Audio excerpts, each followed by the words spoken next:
How's it going, everybody? Button here, and today I want to talk about the new auto-loading French medium tank, the Tier 7 AMX 13 M24. This tank has a lot of mobility, and it has a punchy 400 alpha clip. Actually, it's 440 alpha.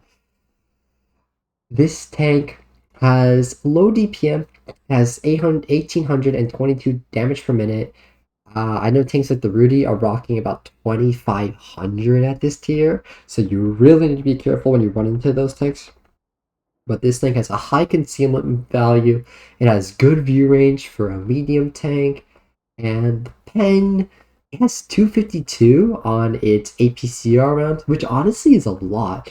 But it's 167 AP pen. At least it's AP, but it is a bit average for the tier. It's a bit underwhelming. The 220 alpha though is very good, and honestly, I didn't really get to use the 260 AHE rounds all that often, but it is a nice thing to have. The 3-second interclip is a little long on this tank, and with 7 degrees of gun depression, it's not the most flexible medium tank, but there are a lot of spots in which it can make it work, and honestly 7 degrees of gun depression is very reasonable. The aim time at 3.5 is definitely on the painful side, but it's not too crazy for this tier, and a 0.292 dispersion with your fine gun is not so crazy either, but it's definitely not the best.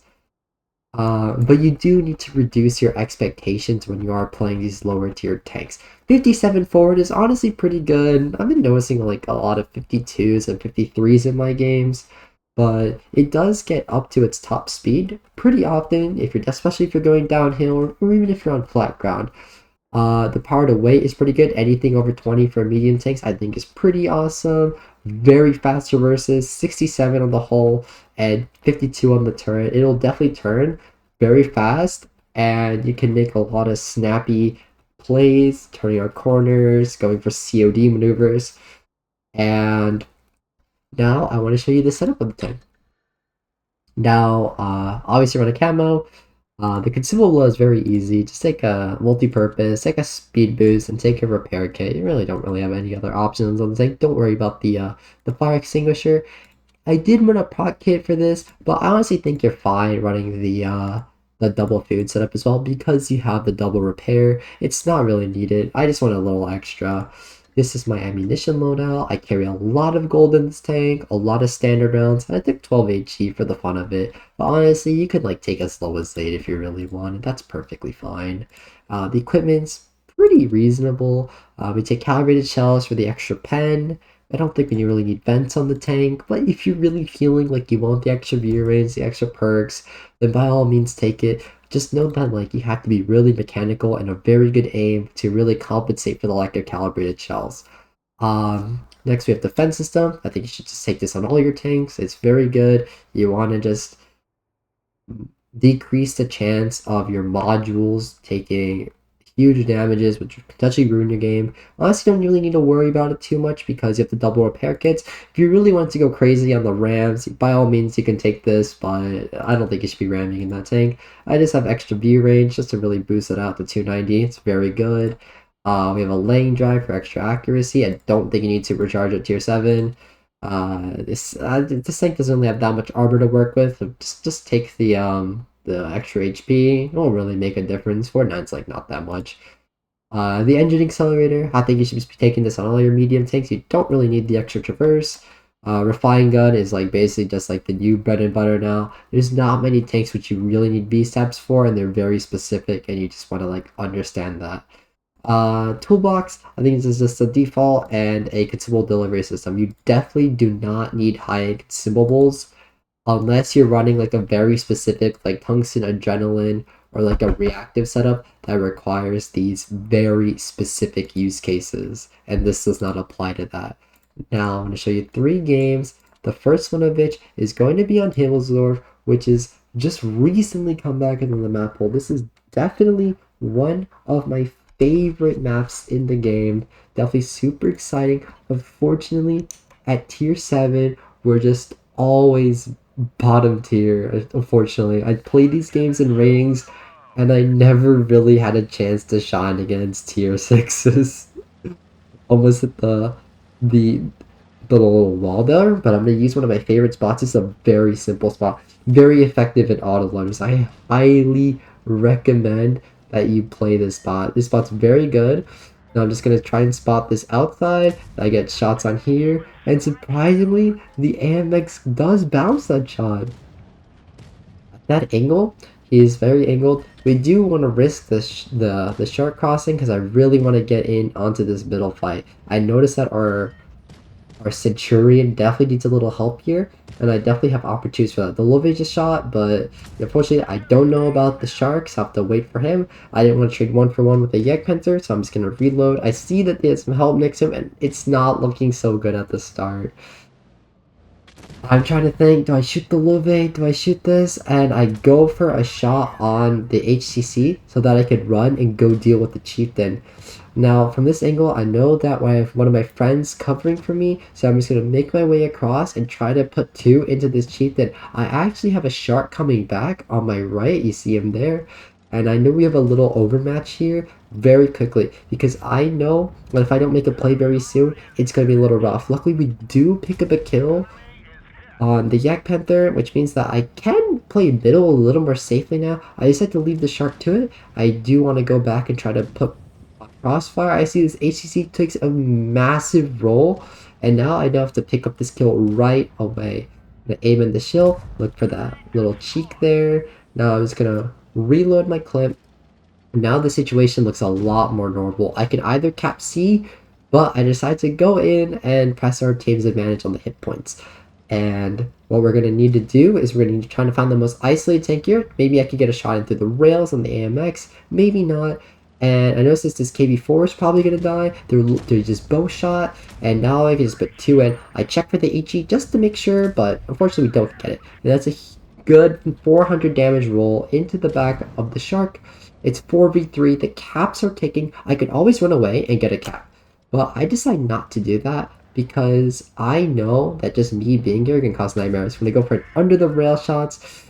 Unfortunately, he does back up. I'm just going to see if I have another shot ready. I'm going to go for another one. It is all red, but I figure I may as well go for it anyways. There's no harm in not going for it. I either reload my clip or I just try to get another shot in.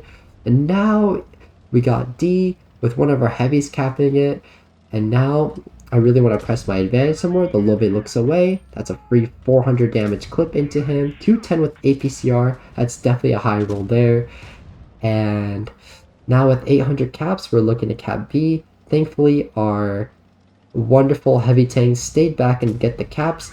I wanted to press our advantage. Going to go for another less royal shot there. Unfortunately, that one misses. I probably should have shot gold there. Our 252 comes in, gets the kill. And now I can either choose to shoot the AMX or the Lobe. I decided to shoot the AMX here. Honestly, not the best play. The AMX goes back into cover and the inner clip is just too long. And now I'm just going to look for the shot, waiting for any movement, and we pick up the kill. So a nice 2400 game, 2 kills when we're bottom tier. That is a result that I am super happy to take. And it does lead to, let's just see here. Oh, it won't really show me. Ah, yes, it's a first class. It's a very good game. And we're not top on the team. And I think our VK got a little... Oh, it wasn't the VK. I think it was the Shark that got the cap points. 400 cap points. Thanks to him, we were able to definitely cook that up. And on to our next game. This one's going to be on Ghost Factory. And Ghost Factory is definitely one of the more imbalanced maps in the game. I definitely get the bad side of it. I prefer playing on the other side because you can go hold down at that corner a lot more. But, you know, half the times you're going to be playing on this map. So, on this side of the map. So, you know, you got to take it for what it is. There is a spot that I use to really get my information on where they're going to play. It looks like we're going to play this med side corner. So hopefully I can play into the bush in front of me and get the spots that the team really needs. And our team is kind of looking like they're going all over the minimap. Our Progetto is going somewhere I really, really wouldn't recommend going. He's looking to go inside the factory, and I do spot the AMX here. This is why I just like playing the spot. But if you're playing against good people, watch out for blind shots, because that bush does get blind shot, and a good player will know to shoot the outside of the bush, not the inside, because a lot of good players, they play the outside. Um, our Progetto is already dying, and now we kinda need to push up a little here. It doesn't look like they have any tank destroyers that can like really punish with high alpha cross shots, and it looks like there's only 2 over there, so we're expecting to find 5 tanks here, and 4 of them are spotted. We bounced one from the AMX, we just angle up there, and I'm just looking at trade here, but I don't really find the shots. The Iraq in the corner is going to be a bit of a nightmare, going to go pen straight through his Badlands. That's kind of what I mean by the armor not being so good. I do see a headshot into the Iraq. We're going to hit that one really quickly. Now this Iraq is really dying. I like how the E10 pushed up. That was very good. And now we traded 1 med for 1 med, and that's definitely something that's worthwhile. I'm kind of hesitating on whether I want to cross here. I mean, if I cross here, I have to like go play with the hold down T91 E2. That's called like 10 degrees of gun depression. I have 7. So I don't really see how this fight's gonna work. And I kind of know that their heavies are like wrapping around and they're like unspotted and they're gonna like get behind. They're gonna try something funny, and I can't say that I'm too much of a fan of that. And I can't say I like playing here. I have low alpha. We have an AFK 132 in spawn, and I was like thinking maybe I can use him to make something happen. Luckily for me, the T77 gets spotted, so I was thinking I'm going for the peek here, and I see the Tiger here, so he puts a max roll into me, so that means the Progetto was taking a lot of damage from the tire too, which I honestly do not appreciate. This is what I like. This is like one thing I don't like about having like bad teammates or teammates that make bad decisions, because if they have like max cruise kills, they have a 35% chance of just max rolling, and you don't really know what you're getting yourself into. So what looks like a good trade is just like a 50-50 trade. Now that Tiger's speaking up, I go for a tracking shot here, and I just go for another one back. Unfortunately, that one misses. The T77's pushing up. Our 53 TP is in a lot of trouble here, so I have to pick up the Tiger very soon. Looks like the T77's on a reload, so I'm just going to shoot him instead. I don't need to push out of cover. I make him a one-shot with a lot of help, and I go for this aggressive peek here. Honestly, not the best decision. I honestly thought they were going to be farming the AFK, but instead I'm getting farmed. Like, what is going on here? I'm super sad. And this AMX is pushing over. I see that he's teleporting away from me. Very scary, very scary. You never know what's going to happen with these Blitz teammates. And now it looks pretty okay, except for the fact that this T77's peeking me. I barely make it back into cover. He's already shot, and now this AMX is trying to shoot me. Like, what's going on here? And like, we die there, unfortunately. These tier 7, these tier 8 games are definitely a little hard, and you have to be definitely a lot more creative. But luckily for us, the heal picks up the kill, and it looks like this game is basically over. So we secure the kill there, and yeah, finished with 20 through 50. I want to say that was a pretty decent game. We definitely went for these tracking shots, made these supporting plays, and we were definitely a contributing factor in that game, helping the team out, and it just was a very challenging situation that we were placed in. And finally, I want to show you this game on Middleburg, where we have a pretty big game, a lot of scary tier 8 tanks on the enemy team that can really bully us. We're one of 2 bottom tier tanks. It's very sad, very unfortunate. Not really my favorite situation that I want to be in. One thing I like that we are going for us is that we have an overmatch on the med side, so we're gonna call to go up the hill and see where that takes us. One thing I can do, since I'm the fastest tank in the lobby, is go for this very aggressive outside spotting run. I think I have really good camo in this lobby. Like, only the tanker shorts have better camo than me, but I have way more view range than the TDs. So I'm gonna go for a pretty aggressive spotting run on the outside. I see this bush being knocked down, and I set a peek a little forward. We have two heavies in town. Honestly, I'm not the biggest fan of that. And I see that our T92 is just bombing it straight to the town. I'm gonna go push past on the hill, see if I can find like any stragglers here, any surprises. And I see that our T92 is just going in. He doesn't have any care in the world. Now that I see the Sturv in the town, I'm guessing they're all in the town. But I'm gonna take my time here because I just want to get a feel for it, especially when the T92 E1 is spotted, the T92s is spotted. There could be something lying around, and I don't really know what that is. I want to be cautious, but we're already down a tank. Just yeah, it's just very sad when you're tier 7 in these tier 8 games. It just makes the whole situation harder. We're already two tanks down. It is not looking good. And I want to make a quick play here. Maybe get something going. Nothing's on the lane to my right. So I see that the T92 is blocked. The SUs is blocking the top. Can I hit this?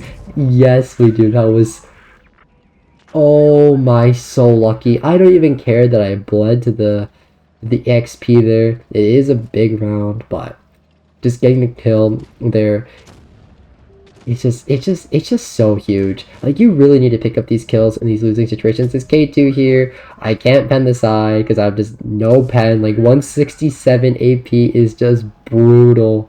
And that's with calibrated shells. If I was running the vents, it'd be even lower. And that's why I definitely don't recommend you run like these vents rammer setups on like low pen mediums. Is such a degenerate thing to do. But if you're like really mechanical, like, by all means take it. Now I'm trying to look for a headshot on this Tiger P, and he does give me it. I was like kind of worried that the 53 TP would kind of go for it. Maybe he shot the serve there, and I noticed that the caps are ticking. Oh wait, they're done now. But we're going to lose our T92E1 for it, so I kind of wanted to make something happen. The E2 does a good job at pulling out the reloads, but unfortunately it's going to bleed his tank for it. I don't get the second shot in, and it's looking like we're going to be in a 2v2 situation between two tier 8s and one tier 8 and tier 7.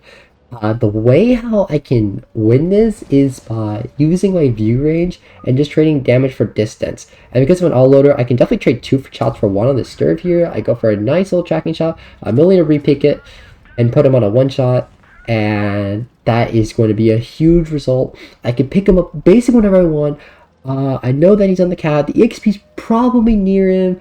And it does look like the EXP just HE'd the our 53 TP, and we're just gonna be going for just a little quick blind shot in there, and the Sturv got off there. Oh my, just an unfortunate situation. I was not expecting him to do that. He puts two shots into me, and it's just so sad. Now we're in this 2v1 situation. I need my 53 TP to stay alive, just keep holding on, and maybe put an extra shot in. I see tungsten's loaded. This could be huge. He puts in a 466 round. That's amazing. And I have the XP behind me. That's going to be one. That's two. The XP was set on fire. He repairs it just in time. And now I think I beat him on reload here. But I honestly wasn't going to mess with it because I basically just outspot him. He's pushing me, and I'm just going to put in a quick shot in and get the kill. That's 4 kills, 2,300 damage in a bottom tier game. And honestly, what a decent result. I like the inner clip on this tank when it's 3 seconds. It's a bit long, but the burst is very good. We pick up an Oskins medal. We get the mastery. We got the top gun, and that was going to be for, I want to say, 2,300 damage. I like the speed. I like the camo. I like that, I had to play in these brawling situations. It handled itself well. It penned a lot of tracking shots. And honestly, the shells went exactly where I wanted to go. I think this is a fun tank in the line. Honestly, this was my favorite tank in the line to play. I really enjoyed it. And I hope you guys enjoyed this video. I hope you guys have a great day, have a great night, stay safe, and thank you. Have a great day.